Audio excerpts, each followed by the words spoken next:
ಕೆಲಸ ಆಗೋದಲ್ಲ. ಕರೆಕ್ಟಾಗಿ ತಿಳ್ಕೊರಿ. ಯಾಕಂದ್ರೆಗಿನ ನಿಮ್ಮ ಹತ್ರ ಇದ್ದಂತ ಈಗ ದುಡ್ಡು ಐತಲ್ಲ, ಹೊಂಟಿರಲ್ಲ ಬಚ್ಚ ಅರ್ಜಿ ತಗೊಂಡು ಕೇಸೆ, ಅದೆಲ್ಲ ನಿಮ್ಮ ತಂದೆ ತಾಯಿ ಕೊಟ್ಟೇನೆ ಕಳ್ಸಕತ್ತಾರ, ಕಳಿಸ್ಯಾರ ಕೂಟ. ಕರೆಕ್ಟಾಗಿ ಅಪ್ಡೇಟ್ ಮಾಡ್ಕೇರಿ.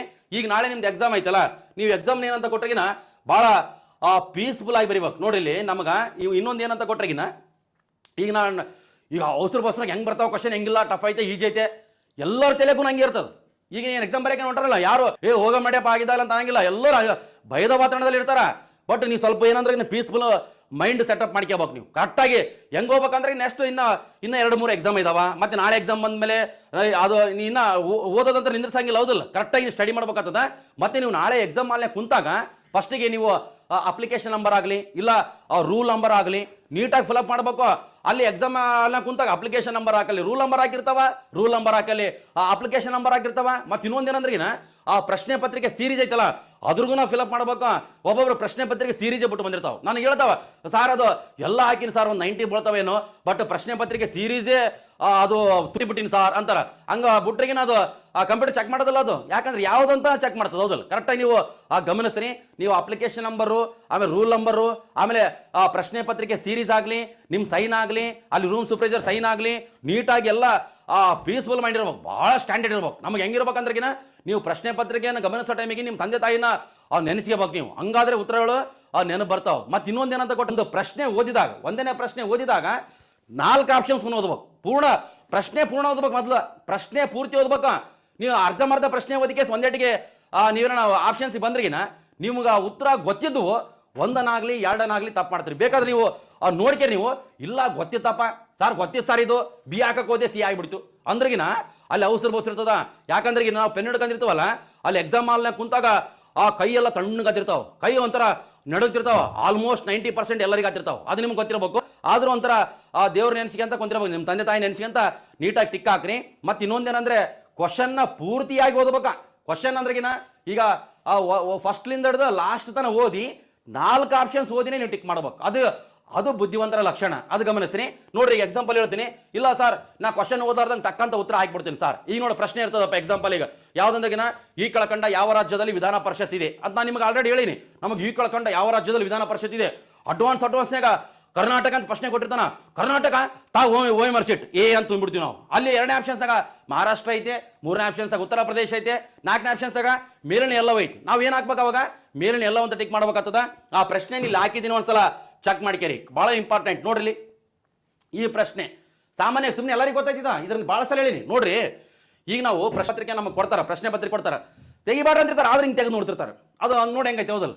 ಹಿಂಗೆ ಸುಮ್ಮನೆ ಮೂಲೆ ನೋಡೋದು. ಆಮೇಲೆ ಕೊಡ್ತಾರೆ 90 ನಿಮಿಷ ಇರ್ತದೆ ನಿಮ್ಗೆ ಟೈಮ್, ಹೌದಲ್ಲ? ಬಟ್ ಫಸ್ಟ್ ಪ್ರಶ್ನೆ ಪತ್ರಿಕೆ ಹಿಂಗೆ ತೆಗೆದ್ರ ಕ್ವಶನ್ನ ಪೂರ್ಣ ಓದ್ಬೇಕು. ಕ್ವಶನ್ನ ಪೂರ್ಣ ಓದ್ಬೇಕು. ಕ್ವಶನ್ ಕನ್ನಡದಲ್ಲಿ ಏನೋ ನಿಮ್ಗಾದ್ರೆ ಅರ್ಥ ಆಗಲಿಲ್ಲ ಅಂತ ಕರಿ, ಕ್ವಶನ್ ಅರ್ಥ ಆಗೋಲ್ದಪ್ಪ, ಓದಕತ್ತೀರ ಅರ್ಥ ಸ್ವಲ್ಪ ಏನೋ ಆಗತ್ತದ. ಇಂಗ್ಲೀಷ್ ಇರ್ತದಲ್ಲ ಕ್ವಶನ್, ಅದನ್ನು ನೋಡ್ಕೋಬೇಕಾದ. ನೀವು ಆಪ್ಷನ್ಸ್ ಏನಾರ ಡೌಟ್ ಇಂಗ್ಲೀಷ್ನಾಗಿದ್ದಂಥ ಆಪ್ಷನ್ಸ್ ನೋಡ್ಕೋಬೇಕು. ಸ್ವಲ್ಪ ಅಲ್ಲಿ ಏನಂತ ಕೊಟ್ಟರೆ ನಿಮ್ಗೆ ಐಡಿಯಾ ಬರ್ತದ. ನೀವು ಕಂಪಲ್ಸರಿಗೆ ಕನ್ನಡದಲ್ಲಿದ್ದಂಥ ಪ್ರಶ್ನೆಗಳು ಏನಾರ ಡೌಟ್ ಬಂದ್ರಿಗಿನ ಇಂಗ್ಲೀಷ್ನಾಗ ಇದ್ದಂಥ ಅದೇ ಪ್ರಶ್ನೆ ನೋಡ್ಬೇಕು. ಮತ್ತೆ ನೀವು ಓದೋದು 1ನೇ ಪ್ರಶ್ನೆ, ಇಂಗ್ಲೀಷ್ನಾಗ ನೋಡೋದು 2ನೇ ಪ್ರಶ್ನೆ ಆಗ್ಬಾರ್ದು. ಯಾವ ಪ್ರಶ್ನೆ ನೋಡಕತ್ತಿರಲ್ಲ ಅದೇ ಪ್ರಶ್ನೆ ಇಂಗ್ಲೀಷ್ನಾಗ ಏನು ಕೊಟ್ಟನಂತ ಗಮನಿಸ್ಬೇಕು. ಇಂಗ್ಲೀಷ್ ಮಾಡೋದನ್ನ ಬರೋ ಸಾಧ್ಯತೆ ಇರ್ತದೆ. ನಾವು ಮೊದಲು ಹೇಳಕತ್ತಿನಲ್ಲಪ್ಪ, ಬಂದ್ರೆ ಬರ್ಬೋದಿಲ್ದ್ರಿಲ್ಲ, ಬಟ್ ನಿಮ್ಮ ಹತ್ರ ಫಿಟ್ನೆಸ್ ಇರ್ಬೇಕು. ನೀವು ಅದಲ್ಲ ಏನು ಸೋಲು ಗೆಲುವು ಸಾಮಾನ್ಯ. ನಾನು ಒಂದೇ ಸಲಕ್ಕೆ ಏನು ಪಾಸ್ ಆಗಿನ ಇಲ್ಲ, ಸಾಧ್ಯ ಇಲ್ಲ, ಹೌದಲ್ಲ? ಹಂಗೆ ಮೆಲ್ಲಕ್ಕೆ ಓದ್ಕೊಂಡು ಬಂದು ಪಾಸ್ ಆಗಿವಿ. ಅದು ಗಮನಿಸ್ರಿ. ಈಗ ನಿಮಗೇನ ಪ್ರಶ್ನೆ ಪತ್ರಿಕೆ ಕೊಟ್ಟಾಗ ನೀವು ಪ್ರಶ್ನೆಪ್ಪ ಇದು ಕೊಟ್ಟಿರ್ತಾನಂತ ಎಕ್ಸಾಂಪಲ್, ಈ ಕೆಳಕಂಡ ಯಾವ ರಾಜ್ಯದಲ್ಲಿ ವಿಧಾನ ಪರಿಷತ್ ಇದೆ, ಇಲ್ಲಿ ತನ ಓದ್ಬೇಕ.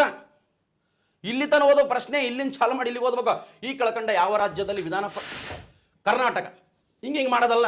ಯಾಕಂದ್ರೆಗಿನ ಕರ್ನಾಟಕ ನಾವು ಫಸ್ಟಿಗೆ ಕೊಟ್ಟಾನ, ನಮ್ಗೆ ಗೊತ್ತೈತೆ ಕರ್ನಾಟಕದಾಗಿದೆ ವಿಧಾನ ಪರಿಷತ್ ಅಂತ. 2ನೇ ಆಪ್ಷನ್ಸ್ನಾಗ ಮಹಾರಾಷ್ಟ್ರ ಕೊಟ್ಟಾನ, 3ನೇ ಆಪ್ಷನ್ಸ್ನಾಗ ನೀವು ಉತ್ತರ ಪ್ರದೇಶ ಕೊಟ್ಟು, 4ನೇ ಆಪ್ಷನ್ ಮೇಲಿನೆಲ್ಲ ಒಂದು ಕೊಟ್ಟಾನ. ನಾವು ಉತ್ತರ ಯಾವ್ದು ಹಾಕ್ಬೇಕು ಹೇಳ್ರಿ? ಈಗ ಮೇಲಿನ ಎಲ್ಲವೂ ಹಾಕ್ಬೇಕು. ನಾವು ಅರ್ಜೆಂಟಾಗಿ ಏನೋಣ ಆ ಪ್ರಶ್ನೆದ ಹಾಕಿಗೆ ತೋ ಇದಲ್ಲ ಬಿಡು, ಇದಲ್ಲ ಇದು ಹಿಂಗಂದು ಲಾಸ್ಟಿಗೆ, ಆಮೇಲೆ ಇದನ್ನ ಹಿಂಗೆ ಹಾಕಿ ಇದನ್ನ ತಗ, ಕಂಪ್ಯೂಟರ್ ದಯವಿಟ್ಟು ಇದನ್ನ ತಗ ಅಂತ ಸಣ್ಣದಲ್ಲ. ನಾನು ನೋಡ್ಕೋಬೇಕು. ಒಂದ್ಸಲ ಟಿಕ್ ಹಾಕಿ ಮೇಲೆ ಮುಗೀತದ. ಅದು ಯಾವುದೇ ಕಾರಣಕ್ಕೆ ಚೇಂಜ್ ಆಗೋದಿಲ್ಲ. ಅದಕ್ಕೆ ನಿಮ್ಗೆ ಪ್ರಶ್ನೆನ ಪೂರ್ಣ ಓದ್ಬೇಕು. ಫಸ್ಟ್ಲಿಂದ ಇಲ್ಲಿ ತನ ಓದಿ 4 ಆಪ್ಷನ್ಸ್ ಓದ್ಬೇಕು. ಮತ್ತೆ 4 ಆಪ್ಷನ್ಸ್ ಓದಿದ ಮಾತ್ರ ನಿಮ್ಗೆ ಕೆಲಸ. 4 ಆಪ್ಷನ್ಸ್ ಓದ್ಬೇಕು. ಮತ್ತೆ 4 ಆಪ್ಷನ್ಸ್ ಓದಿದ ಮಾತ್ರ ನಿಮ್ಗೆ ಕೆಲಸ ಆತವ. ಅದು ಗೊತ್ತಿರ್ಬೇಕು. ಅವಸರ ಬೋಸರಾಗ ಹಾಕೋಬಾರ್ದು. 4 ಆಪ್ಷನ್ಸ್ ಏನು ಓದಿಲ್ಲ ಅಂದ್ರೆಗಿನ ನೀವು ಎ ಹಾಕಲ್ಲಿ ಬಿ ಹಾಕ್ತೀರಿ, ಬಿ ಹಾಕಲ್ಲಿ ಸಿ ಹಾಕ್ತೀರಿ, ಸಿ ಹಾಕಲ್ಲಿ ಡಿ ಹಾಕ್ತೀರಿ, ಒಂದೊಂದು ಟೈಮಿಗೆ ಹಾಕೋದೇ ಇಲ್ಲ, ಹಂಗೆ ಬಂದ್ಬಿಡ್ತೀರಿ ನೀವು. ಅದು ಹಾಕೋಬಾರ್ದು. ಯಾವುದೇ ಕಾರಣ ನಿಮ್ಗೆ ಉತ್ತರ ಗೊತ್ತಂದ್ರೆ ಓಕೆ, ಗೊತ್ತಿದ್ದಗೂ ತಪ್ಪು ಮಾಡಿ ಬಂದ್ರೆ ಅದಲ್ಲ, ಕೆಲಸ ಅಲ್ಲ ಅದು. ಯಾಕಂದ್ರೆ ಈಗ ಮನ್ಯಾಗ ತರಕಾರಿ ಮಾರಕತ್ತಾರ, ಕೂಲಿ ಕೆಲಸ ಮಾಡಕತ್ತಾರ, ಮತ್ತೆ ಗಾರೆ ಕೆಲಸ ಮಾಡಕತ್ತಾರ, ಅದೆಲ್ಲ ನೆನೆಸ್ಕೋಬೇಕು ನೀವು. ಕ್ವಶನ್ ಮಾತ್ರ ಕರೆಕ್ಟಾಗಿ ಓದ್ಬೇಕು. ಮತ್ತೆ ಇನ್ನೊಂದು ನಿಮ್ಗೆ ಏನಂತೇಳಿನಪ್ಪ, ಪ್ರಶ್ನೆ ಏನಾದರೂ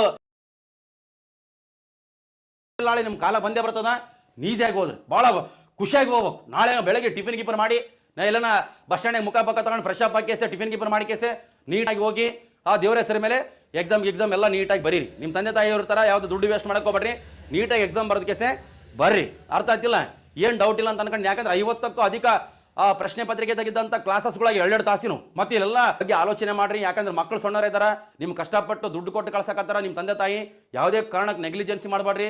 ನಮಗೆ ಪರ್ಫೆಕ್ಟಾಗಿ ಓದಿ ಎಲ್ಲ ಸಬ್ಜೆಕ್ಟನ್ನು ಓದಿ ಅರ್ಧಕ್ಕೇಸೆ ಆ ಕಿಚಡಿ ಮಾಡ್ಕೊಂಡು ಕುಡ್ತಿರಲ್ಲ, ಹಂಗೆ ತಲೆಗಿಟ್ಕೊಂಡಿರ್ಬೇಕು ನೀವು. ಕರೆಕ್ಟಾಗಿ ಎಕ್ಸಾಮ್ ಬರೆದ್ರೆ ಟಕ್ ಅಂತ ಸೆಲೆಕ್ಷನ್ ಆಗಿಬಿಡು. ಆಮೇಲೆ ಮುಂದೆ ನಿಮ್ಮ ತಂದೆ ತಾಯಿನ ಆ ಜಾತ್ರೆ ಗಿತ್ರಿ ಕರ್ಕೊಂಡು ಹೋಗೋದು, ಎಲ್ಲ ಹೊಸ ಸೀರೆ ಕೊಡಿಸೋದು, ಇಲ್ಲಾಂದ್ರೆ ಅಲ್ಲಿ ನಿಮ್ಮ ಮನೆಗೆ ನಿಮ್ಮ ಸಣ್ಣ ಮಕ್ಕಳು ಇರ್ತಾರಲ್ಲ ಅವರಿಗೆಲ್ಲ ಹೈ ಸ್ಟ್ಯಾಂಡರ್ಡ್ ನೋಡ್ಕೊಂತ್ರಿ. ಹೌದಲ್ಲ, ಇದೆಲ್ಲ ನಿಮಗೆ ಆಗ್ಬೇಕಂದ್ರೆ ನೀವು ಕಷ್ಟ ಪಡಲೇಬೇಕಾಗ್ತದ.